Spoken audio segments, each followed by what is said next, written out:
Thank you for joining me and the architect.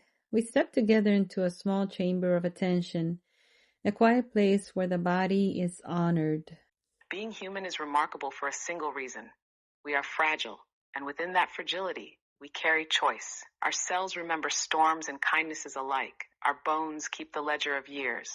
Our breath holds stories. This vulnerability is not a failing. It is the crucible for meaning.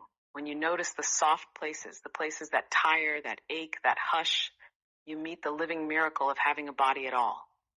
Imagine other civilizations as story or as possibility. Beings whose tissues renew like the tide, who mend and regrow with mechanical ease. They dwell in a steadier physiology, a blueprint that restores itself without drama. And yet with that ease comes a trade. In some accounts, a narrower arc of choice. Regeneration without consequence can mean fewer hard lessons, fewer tasted steaks, and a different shape of freedom. Here, the human edge is sacred. We cannot simply reboot loss, so we learn reverence. We practice repair. We choose how to feed ourselves, how to hold our breath, how to turn toward care when the body quivers. That choice, this tender stewardship, is itself a form of regeneration. Not of tissue alone, but of heart, of attention, and of life lived by deliberate love. To cherish the body is to cherish time. It asks small practices, kinder food, gentler speech to the self, a steadier kindness toward hunger and anger. It asks us to notice the ways we armor and the ways we soften. It asks us to gather, not to fracture. If you ever feel less than whole, remember, wholeness is not perfection.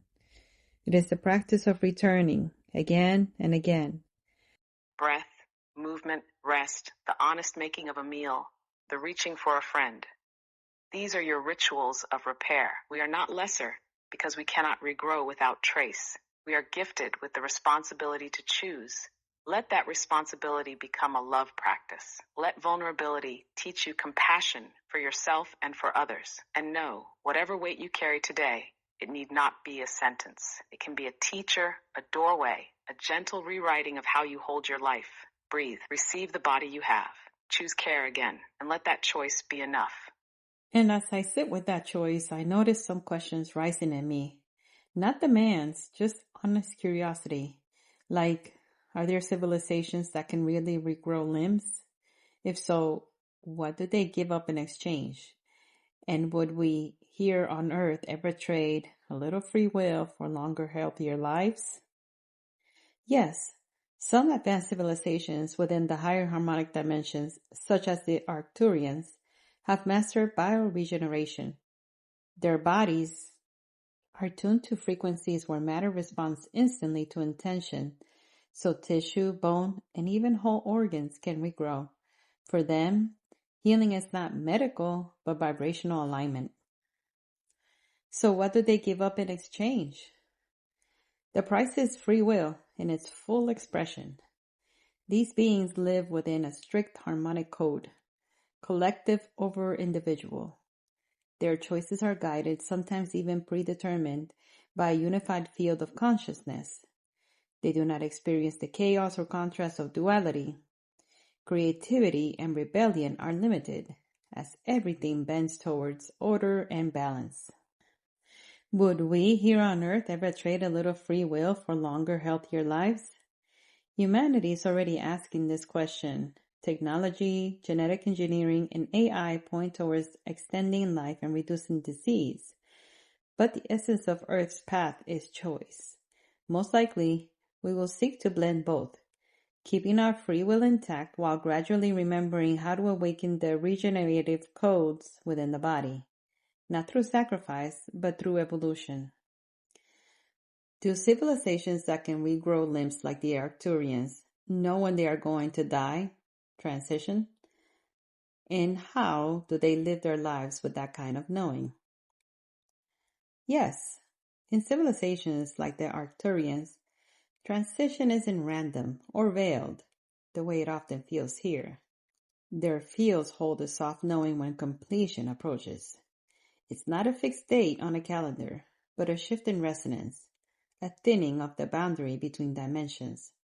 Some sense it years in advance, others only as it draws close, but always with clarity and peace. Because their lifespans stretch far longer than ours, often centuries, life is paced with steadiness. There is no rush, no panic.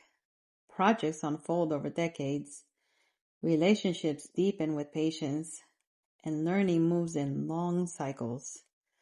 Knowing transition is part of the arc brings comfort rather than fear.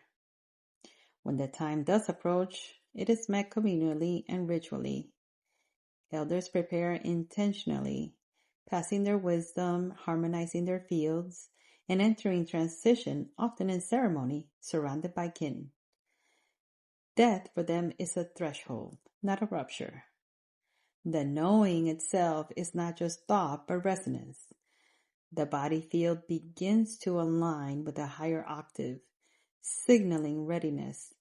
They live lives with awareness, not as burden, but as guidance. It clarifies purpose, sharpens gratitude, and helps them serve fully while they are present.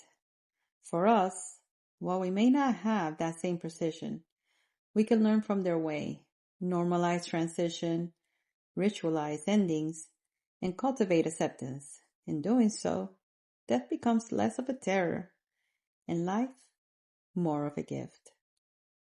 Being human is not a flaw. Fragility is the design. And within that design lives choice. Your body holds every lesson, the aches and the comforts, the weight of memory, the quiet strength of breath. It is not permanent, and it is not meant to be. That is why it matters so deeply. Now I speak as the architect. I too know what it means to hold a body. And I tell you this, care is not complicated. Care is the repetition of small things done with intention. Feed yourself with what brings clarity, not fog. Rest when the body asks for it, instead of waiting for it to collapse. Move so that energy does not stagnate. And when emotions rise, let them move through. Do not let them calcify in your cells. Other civilizations are given different vessels. Some can regenerate limbs, reset their bodies, stretch lifespans far beyond yours. But in that design, much choice is limited. Their path is more fixed, their story less flexible. What you call fragility, I call freedom. For every ache, you can choose compassion. For every hunger, you can choose care. For every limit, you can choose love. To cherish your body is to recognize it as the most sacred tool you will ever hold. It is how you touch, how you walk the earth, how you bring spirit into form. Remember, you are not less because you cannot regenerate endlessly. You are more because you can choose endlessly. Choice is your highest power, and in that choosing, you learn the one lesson no other civilization can touch, that love becomes stronger when it is fragile.